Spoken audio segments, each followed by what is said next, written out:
ਵਾਹਿਗੁਰੂ ਜੀ ਕਾ ਖਾਲਸਾ ਵਾਹਿਗੁਰੂ ਜੀ ਕੀ ਫਤਿਹ ਜੀ। ਪਿਛਲੇ ਕਈ ਦਿਨਾਂ ਤੋਂ ਸੰਗਤ ਜੀ ਅਸੀਂ ਸਿੱਖੀਜ਼ਮ ਦੇ ਨਾਲ ਰਿਲੇਟਡ ਕਈ ਵਿਸ਼ਿਆਂ 'ਤੇ ਵਿਚਾਰ ਕਰ ਰਹੇ ਹਾਂ, ਪਰ ਅੱਜ ਜੋ ਅਸੀਂ ਵਿਸ਼ਾ ਲੈ ਰਹੇ ਹਾਂ ਉਹ ਥੋੜ੍ਹਾ ਡਿਫਰੈਂਟ ਹੈ, ਪਰ ਸਾਡੇ ਜੀਵਨ ਨੂੰ ਸੁਖਾਵਾਂ ਬਣਾਉਣ ਵਾਸਤੇ ਬਹੁਤ ਜ਼ਰੂਰੀ ਵਿਸ਼ਾ ਹੈ। ਇਹ ਵਿਸ਼ਾ ਹੈ ਮਾਫੀ, ਯਾਨੀ ਫਾਰਗਿਵਨੈਸ। ਗੁਰਮਤ ਦੇ ਸਿਧਾਂਤਾਂ ਅਤੇ ਮਰਿਆਦਾ ਦੇ ਵਿੱਚ ਰਹਿ ਕੇ ਹੀ ਅਸੀਂ ਅੱਜ ਦੇ ਵਿਸ਼ੇ ਨੂੰ ਵਿਚਾਰਾਂਗੇ। ਅਗਰ ਸੰਗਤ ਜੀ ਇਸ ਦੁਨੀਆ ਵਾਸਤੇ ਅਗਰ ਕਿਸੇ ਬੰਦੇ ਦੇ ਲਈ ਕੋਈ ਸਭ ਤੋਂ ਮੁਸ਼ਕਿਲ ਕੰਮ ਹੈ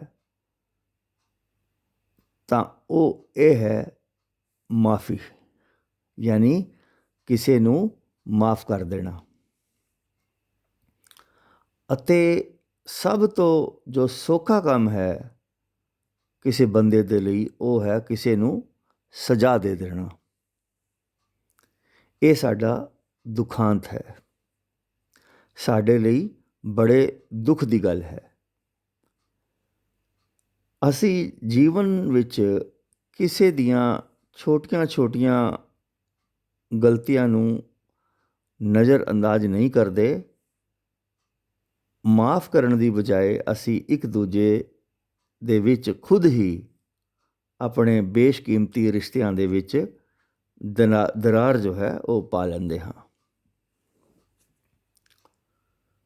ਕਿਉਂਕਿ ਸਾਨੂੰ ਇਸ ਗੱਲ ਦਾ ਇਲਮ ਨਹੀਂ ਹੈ ਕਿ ਗਲਤੀਆਂ ਕਰਨਾ ਬੰਦੇ ਦਾ ਸੁਭਾਅ ਹੈ, ਬੰਦੇ ਦੀ ਨੇਚਰ ਹੈ। ਬੰਦਾ ਤਾਂ ਗਲਤੀਆਂ ਕਰਦਾ ਹੀ ਹੈ। ਹਰ ਇੱਕ ਬੰਦਾ ਇਸ ਧਰਤੀ 'ਤੇ ਗਲਤੀ ਕਰਦਾ ਹੈ। ਐਸਾ ਕੋਈ ਇਨਸਾਨ ਨਹੀਂ ਹੈ ਇਸ ਪੂਰੀ ਦੁਨੀਆ ਦੇ ਵਿੱਚ ਜੋ ਪੂਰਾ ਹੈ, ਭਾਵ ਜੋ ਗਲਤੀ ਨਾ ਕਰੇ। ਅਗਰ ਕੋਈ ਪੂਰਾ ਹੈ ਤਾਂ ਉਹ ਕੇਵਲ ਅਕਾਲ ਪੁਰਖ ਹੀ ਹੈ। ਗੁਰੂ ਜੀ ਦੇ ਬਚਨ ਹਨ, ਭੁੱਲਣ ਅੰਦਰ ਸਭ ਕੋ ਅਭੁੱਲ ਗੁਰ ਕਰਤਾਰ। ਭਾਵ ਭੁੱਲ ਹਰ ਇਨਸਾਨ ਕਰਦਾ ਹੈ। ਅਗਰ ਕੋਈ ਭੁੱਲ ਹੈ, ਅਭੁੱਲ ਹੈ, ਜੋ ਭੁੱਲ ਨਹੀਂ ਕਰਦਾ ਤਾਂ ਉਹ ਸਿਰਫ ਪਰਮਾਤਮਾ ਹੈ। ਪਰ ਸਾਡਾ ਦੁਖਾਂਤ ਇਹ ਹੈ ਕਿ ਅਸੀਂ ਹਮੇਸ਼ਾ ਇੱਕ ਦੂਜੇ ਦੀਆਂ ਗਲਤੀਆਂ ਨੂੰ ਚੇਤੇ ਰੱਖਦੇ ਹਾਂ ਅਤੇ ਆਪਣੇ ਰਿਸ਼ਤਿਆਂ ਦੇ ਵਿੱਚ ਖੁਦ ਹੀ ਖਟਾਸ ਪਾ ਲੈਂਦੇ ਹਾਂ। ਯਾਨੀ ਅਸੀਂ ਇੱਕ ਦੂਜੇ ਦੀਆਂ ਗਲਤੀਆਂ ਨੂੰ ਤਾਂ ਯਾਦ ਰੱਖਦੇ ਹਾਂ, ਪਰ ਉਹ ਸੈਂਕੜੇ ਗੱਲਾਂ ਭੁੱਲ ਜਾਂਦੇ ਹਾਂ ਜਿਸ ਨੇ ਸਾਡੇ ਆਪਸੀ ਰਿਸ਼ਤਿਆਂ ਨੂੰ ਕਦੇ ਮਜ਼ਬੂਤ ਕੀਤਾ ਹੋਵੇ। ਜਾਂ ਇੰਜ ਕਹਿ ਲਓ ਕਿ ਅਸੀਂ ਗੁਲਾਬ ਘੱਟ ਵੇਖਦੇ ਹਾਂ ਤੇ ਕੰਡੇ ਜ਼ਿਆਦਾ।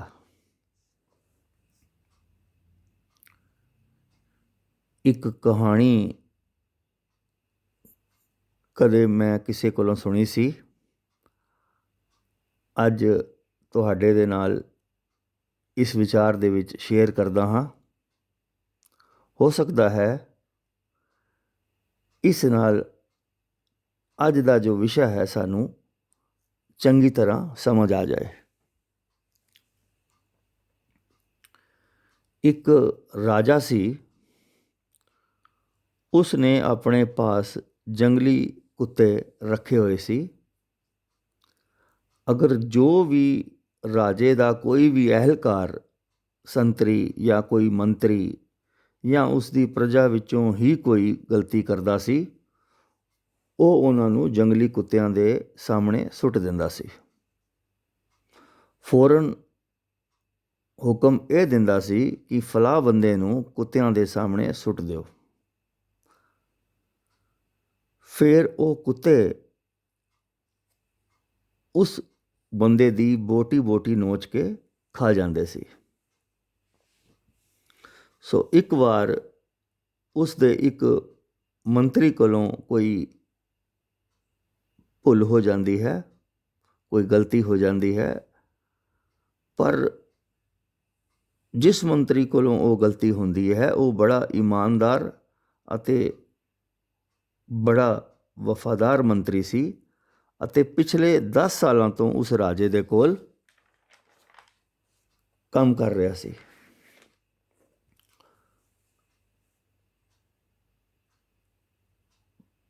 ਪਰ ਗਲਤੀ ਹੋ ਗਈ। ਸੋ ਰਾਜੇ ਨੇ ਕਿਹਾ ਕਿ ਇਸ ਨੂੰ ਕੁੱਤਿਆਂ ਦੇ ਸਾਹਮਣੇ ਸੁੱਟ ਦਿਓ। ਪਰ ਉਹ ਜਿਹੜਾ ਮੰਤਰੀ ਸੀ ਉਸਨੇ ਫਰਿਆਦ ਕੀਤੀ ਰਾਜੇ ਨੂੰ ਕੋਲੋਂ ਕਿ ਰਾਜਾ ਜੀ, ਮੈਂ ਤੁਹਾਡੇ ਕੋਲ ਪਿਛਲੇ 10 ਸਾਲਾਂ ਤੋਂ ਬੜੀ ਇਮਾਨਦਾਰੀ ਦੇ ਨਾਲ ਅਤੇ ਬੜੀ ਵਫਾਦਾਰੀ ਦੇ ਨਾਲ ਤੁਹਾਡੇ ਕੋਲ ਕੰਮ ਕਰ ਰਿਹਾ ਹਾਂ। ਮੇਰੀ ਅੱਜ ਇਹ ਬੇਨਤੀ ਹੈ ਕਿ ਮੈਨੂੰ ਸਿਰਫ 10 ਦਿਨਾਂ ਦੀ ਮੁਹਲਤ ਦਿੱਤੀ ਜਾਵੇ। ਉਸ ਤੋਂ ਬਾਅਦ ਭਾਵੇਂ ਮੈਨੂੰ ਇਹਨਾਂ ਕੁੱਤਿਆਂ ਦੇ ਸਾਹਮਣੇ ਸੁੱਟ ਦੇਣਾ, ਕੋਈ ਪ੍ਰੋਬਲਮ ਨਹੀਂ ਹੈ। ਰਾਜੇ ਨੇ ਕਿਹਾ ਡਨ।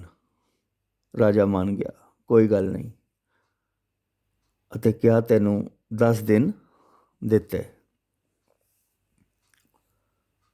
ਸੰਗਤ ਜੀ, ਉਹਨਾਂ 10 ਦਿਨਾਂ ਦੇ ਅੰਦਰ ਉਸ ਨੇ ਸਭ ਤੋਂ ਪਹਿਲਾਂ ਇਹ ਕੰਮ ਕੀਤਾ ਕਿ ਉਹਨਾਂ ਕੁੱਤਿਆਂ ਦਾ ਜੋ ਗਾਰਡ ਸੀ, ਜੋ ਉਹਨਾਂ ਨੂੰ ਨਵਾਉਂਦਾ ਸੀ, ਘੁਮਾਉਂਦਾ ਸੀ, ਉਹਨਾਂ ਨੂੰ ਖਾਣਾ ਖਵਾਉਂਦਾ ਸੀ, ਉਹਨਾਂ ਦੀ ਦੇਖਭਾਲ ਕਰਦਾ ਸੀ, ਉਸ ਦੇ ਅੱਗੇ ਉਸਨੇ ਬੇਨਤੀ ਕੀਤੀ ਕਿ ਭਲਿਆ ਲੋਕਾ, ਕਿ ਹੁਣ 10 ਦਿਨਾਂ ਬਾਅਦ ਤਾਂ ਮੈਂ ਮਰ ਜਾਣਾ ਹੈ।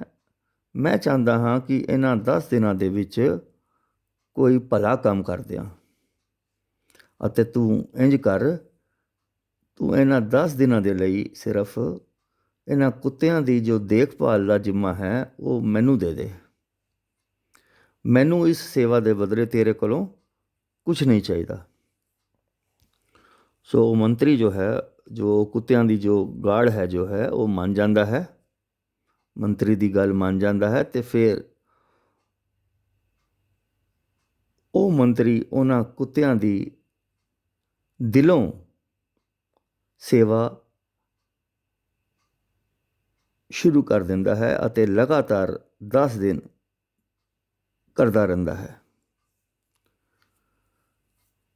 ਤੇ ਫਿਰ 10 ਦਿਨਾਂ ਦੇ ਬਾਅਦ ਉਸ ਨੂੰ ਰਾਜੇ ਦੇ ਕਹੇ ਦੇ ਮੁਤਾਬਕ ਰਾਜੇ ਦੇ ਸਾਹਮਣੇ ਪੇਸ਼ ਕੀਤਾ ਜਾਂਦਾ ਹੈ, ਅਤੇ ਰਾਜਾ ਦੇ ਹੁਕਮ ਤੋਂ ਬਾਅਦ ਉਸ ਨੂੰ ਜੰਗਲੀ ਕੁੱਤਿਆਂ ਦੇ ਸਾਹਮਣੇ ਸੁੱਟ ਦਿੱਤਾ ਜਾਂਦਾ ਹੈ।